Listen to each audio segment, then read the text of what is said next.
Bonjour à tous et à toutes, bienvenue dans cette nouvelle session de codage en Delphi sur le projet YouTube, enfin, faut pas que je dise YouTube, j'aurais pas dû l'appeler YT, vidéo série qui est un programme de gestion de base de données de vidéos classées par saison et série sur différents sites de streaming ou VOD ou autres, peu importe.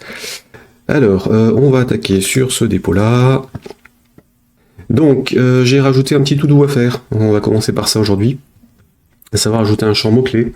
Parce qu'en fait, quand on va sur YouTube, et les autres en fait, quand on fait un petit coup de plus quelque part entre deux vidéos à la con suggérées, mettre en ligne une vidéo. Ah oui, alors évidemment, il me le propose pas. Knack.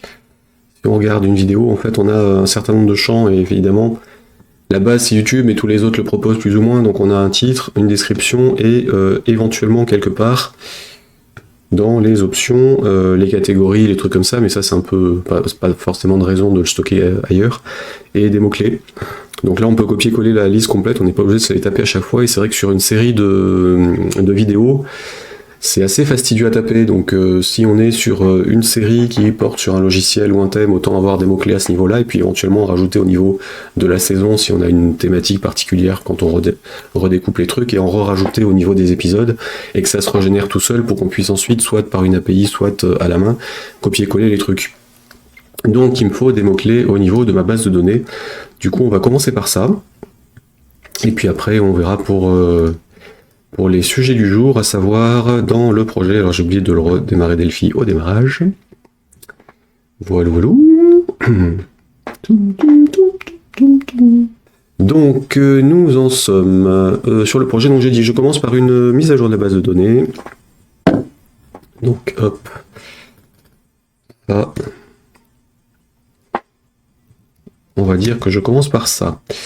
Ensuite, j'ai quoi à faire. Je vais juste l'exécuter comme ça pour vous montrer pour ceux qui n'auraient pas suivi les épisodes précédents. Donc ça on s'en fiche. Donc data tube. Donc on a une série de sites de diffusion de trucs, donc YouTube, Vimeo ou d'autres.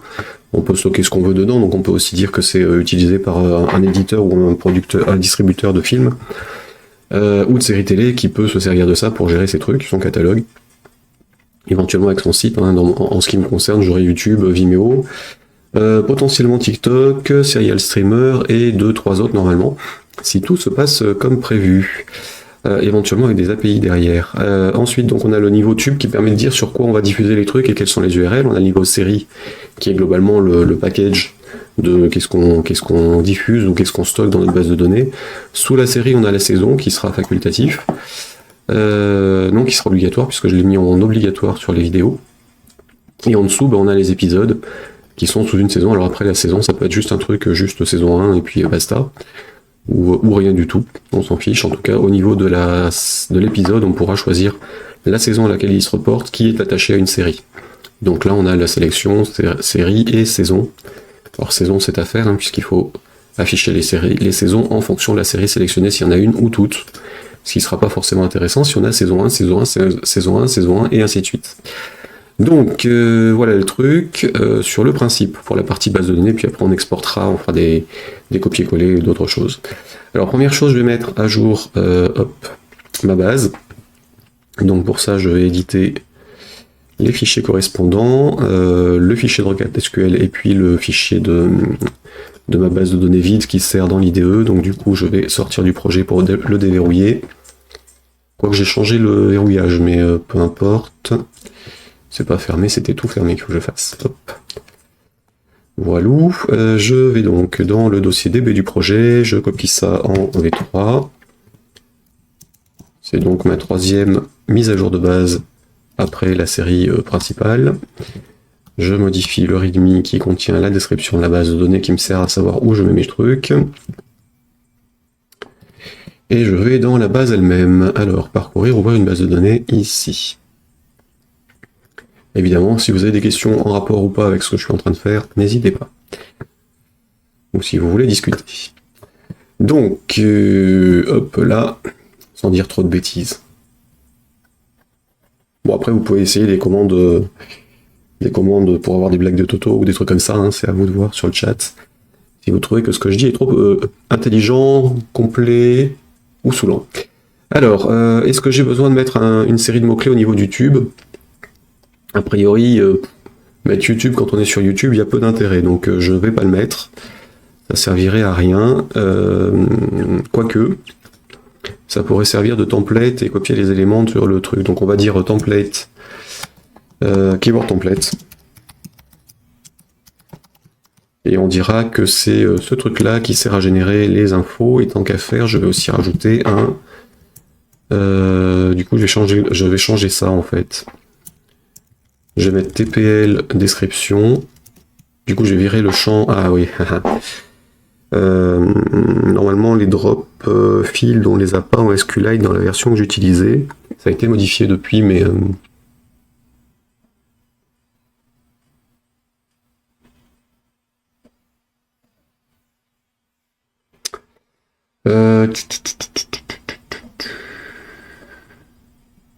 On va dire que je vais le laisser dans la table. Est-ce que je peux le dégager de là? Si je vais sur le tube,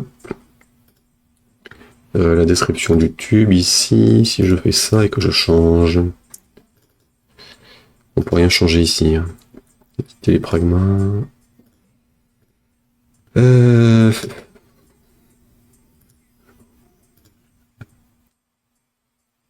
Bon, essayons. Alter table tube. Drop template. Est-ce que ça passe? Ah, il a fait.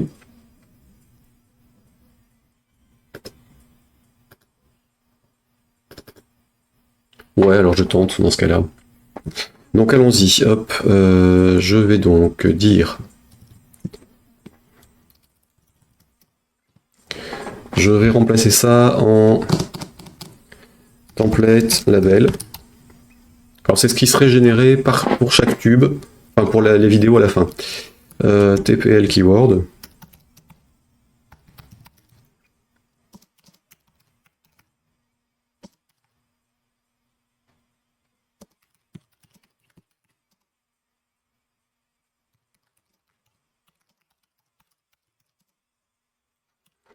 Donc modèle de texte généré avec les titres.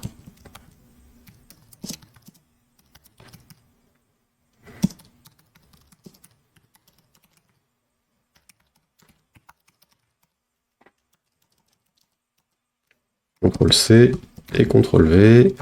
TPL label keyword et donc TPL comment. Modèle de texte généré avec les descriptions. Je commence à avoir faim. Donc ça, on va rajouter ces trois champs. Donc déjà, évidemment, on part du principe que je fais en sorte que je ne perde pas de données en route. Donc première chose, c'est que je rajoute les champs.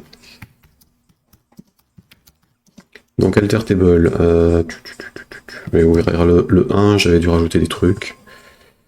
Le 1, j'ai un alter table add text, voilà, on va dire celui-là.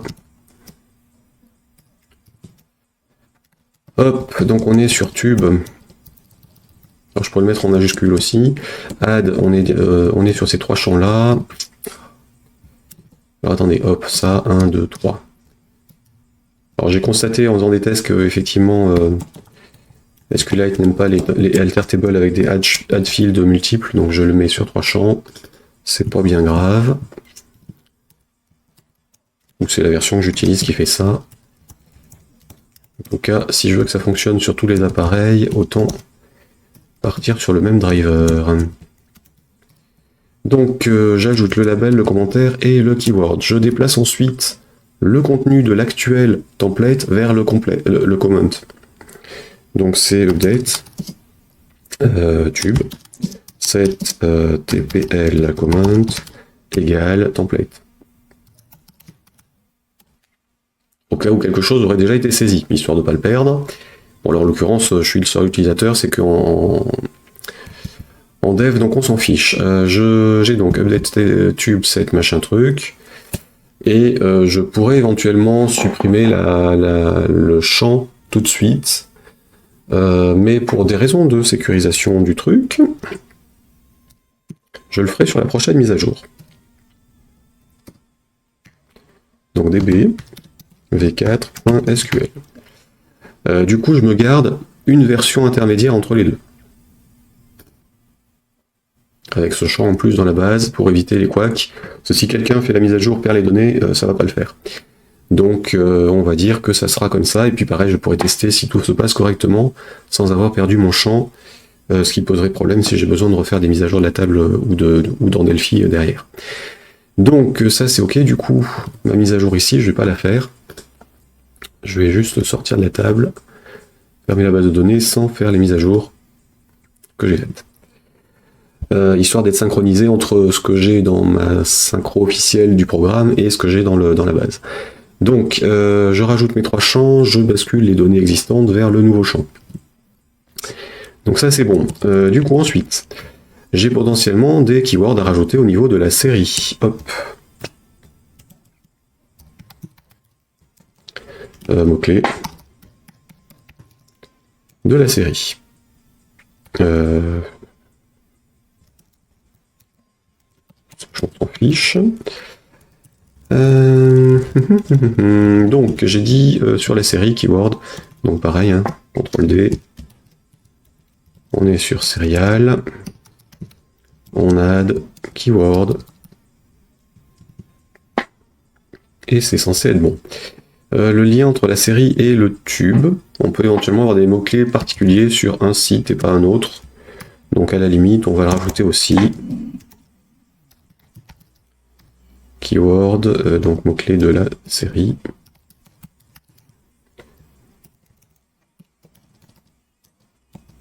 Sur ce tube.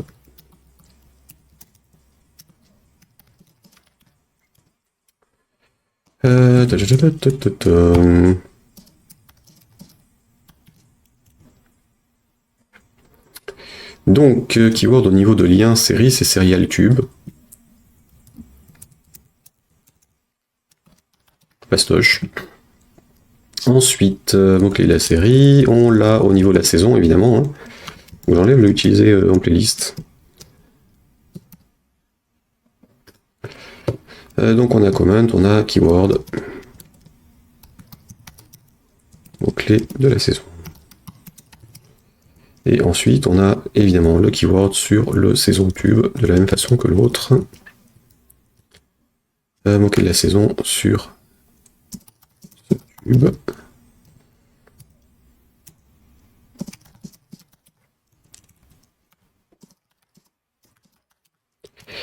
Alors, salut Pelgard du Nord, tu gères les migrations de bases de données à la main. Alors oui et non, je vais déjà faire ça. Bon. Ah, je peux pas reporter la pub. Ok. Donc en fait, oui et non. Là, en l'occurrence, c'est une base vide qui me sert uniquement dans l'IDE.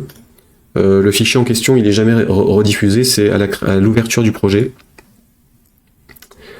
J'ai un data module ici qui fait les opérations en fait. Je rajoute dans le FDScript la liste de mes commandes de mise à jour en fonction du niveau de version de la base. Donc là, je rajouterai le V3 et au démarrage sur la connexion, en fait, il exécute le script en fonction de la version actuelle de la base. Comme ça permet de le diffuser n'importe où. J'avais fait une présentation là-dessus. Qui est diffusé, enfin qui est dispo en rediff. Thématique, webinaire, embarqué, base de données.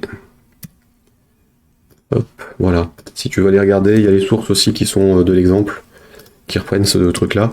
Et Serge avait fait une version, enfin Serge Girard avait fait une version, une petite adaptation. Parce que là, je stocke le numéro de version de la base sous forme de fichier texte à côté, enfin binaire ou texte, je sais plus trop. Lui, il avait utilisé les pragmas dans la base, mais c'est vrai que le pragma n'est pas forcément disponible dans tout type de base. Moi, en l'occurrence, ça passe partout, puisque du coup, ça dépend pas du driver de la base de données. Voilà, donc c'est assez pratique, en fait, ça se fait tout seul au démarrage, et du coup, on a toujours la base synchronisée. Alors évidemment, il faut faire gaffe aux modifications qu'on fait, parce que si on n'est pas sur la bonne version du moteur de base, il peut y avoir des effets de bord incontrôlés.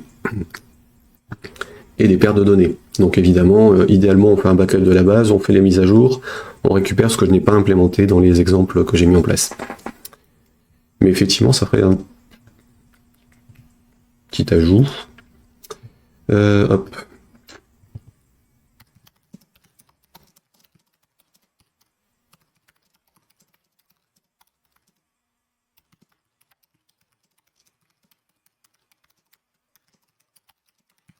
Ça ferait pas de mal. Parce que, enfin là c'est sur du bureau, donc on peut copier-coller les fichiers. Mais effectivement, si on est sur mobile, ça passera pas. Pourquoi je ne mets pas la version dans une table? Tout simplement parce que, en fait, par défaut, la base n'existe pas. Donc, enfin, après, ça pourrait être la première table qu'on crée et puis le numéro de version dedans. Mais au moins, je suis sûr que les données sont pas dispo. Après, effectivement, techniquement, rien n'empêche. C'est aussi une solution, effectivement. Je sais plus pourquoi j'étais parti sur un truc à côté, ça me semblait plus simple. Ça permettait d'avoir le numéro de version sans avoir à ouvrir le fichier s'il existe. Après, on peut adapter évidemment tous les scripts et faire ce qu'on veut derrière. Donc, série. Alors, série, hop, keyword, serial tube, c'est fait. Dans saison. Donc, saison, pareil, un keyword. Et donc, dans saison tube, un keyword. Évidemment, il va falloir modifier tous les écrans derrière.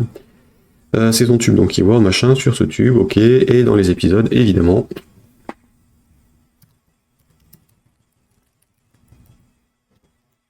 Mot-clé de l'épisode. Description du fiche. Forcément la génération derrière qui se débrouillera en fonction de ce qu'on programme. Donc épisode c'est vidéo. Hop, bien là.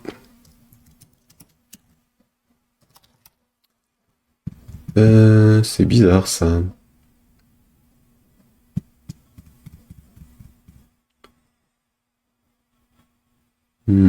J'ai l'impression qu'il y a une coupure pub, mais ils ont dû changer un truc. J'ai pas les affichages habituels sur le panneau de Twitch. Alors, du coup, ceux qui sont abonnés n'ont pas la pub, donc je continue. Hein, évidemment, je ne fais pas de pause en cours de route. Pour ceux qui ne sont pas abonnés à la chaîne, ils devraient théoriquement avoir une publicité. Si elle passe, mais c'est bizarre. Alors, saison tube. Vidéo, évidemment, sur les rediffusions, vous n'aurez pas la publicité sur ces streams. D'ailleurs, au passage, les rediffs, je vous remets le truc dans le chat, c'est sur rediff. Ou replay, ou VOD, enfin... J'ai mis des alias sur les commandes. Voilà, donc template label, commande, keyword, ça, keyword, 1, 2, 3, 4, 5, et donc sur le vidéo tube aussi. Ah oui, je suis pas sur le bon écran, évidemment. Hop, la vidéo tube. Pareil, un keyword. Et donc ça, keyword. Nom de l'épisode sur ce tube.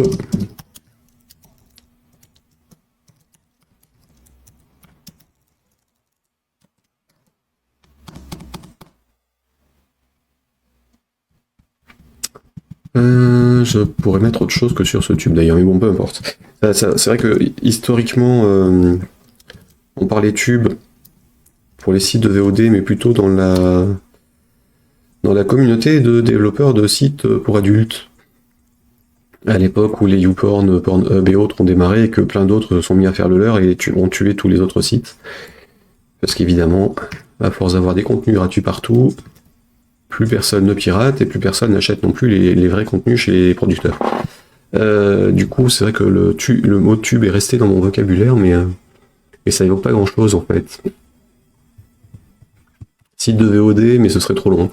Donc, peu importe, passons ce petit épisode historique.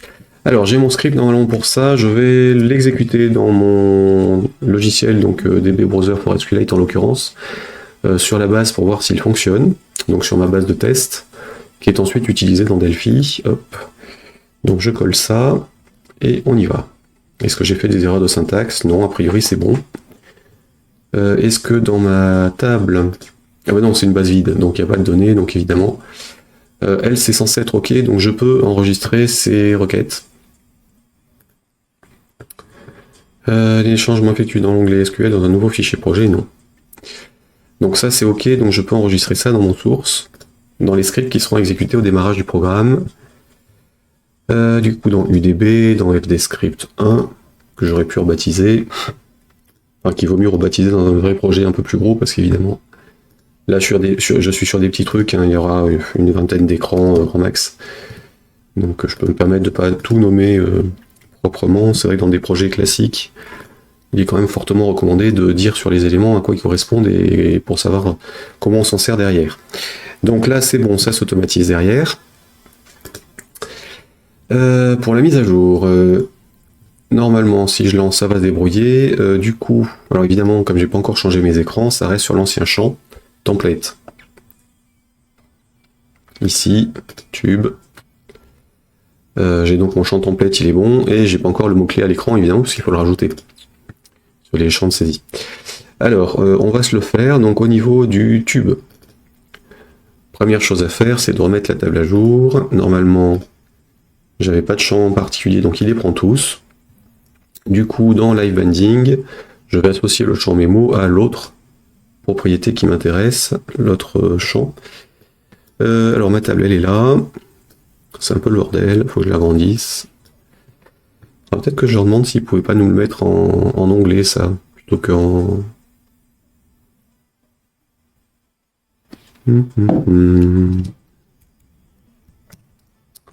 Ça, je garde. FMB...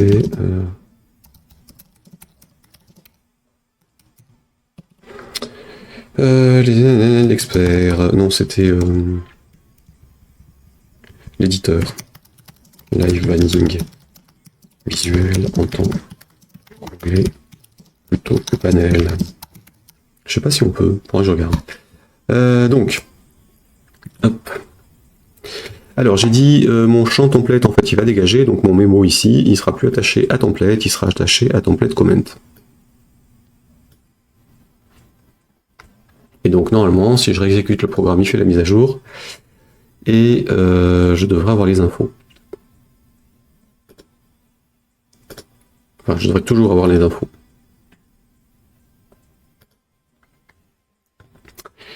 Donc c'est bon pour le champ que je vais supprimer et réinjecter. Maintenant j'ai deux champs à rajouter ici, le label, le keyword, et puis les keywords sur les autres.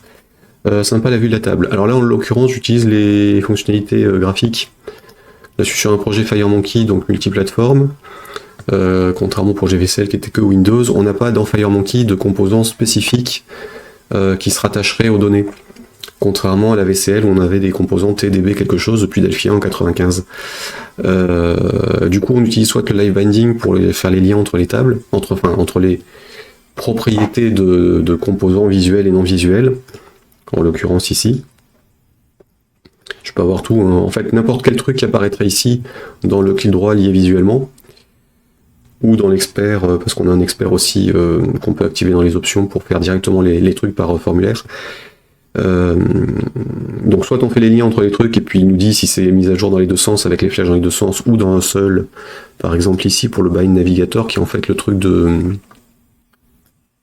ici en bas pour se déplacer dans la table, en fait lui il pilote la table, c'est pas la table qui le pilote. Donc la flèche elle est que dans un sens. Évidemment ça a été codé pour dire dans chaque composant s'il gère ou pas live binding, et dans quel sens il le prend en compte, et quels sont les champs qui peuvent être partagés, et ainsi de suite, enfin, qui peuvent être pris en charge ou pas. Mais c'est vrai que ça simplifie pas mal de choses. Alors par contre s'il y a un gros écran, on s'y perd assez vite. Et il n'y a aucune trace dans le source, parce que ça reste tout dans l'écran. Là, mon source c'est 10 lignes de code, un truc pour ouvrir les URL quand je clique sur le bouton que j'ai mis à l'écran, un truc pour contrôler le contenu, un texte, et puis l'ouverture de la table à l'ouverture, quoi. Enfin, là, tout est géré au niveau de l'écran, comme c'était le cas plus ou moins masqué dans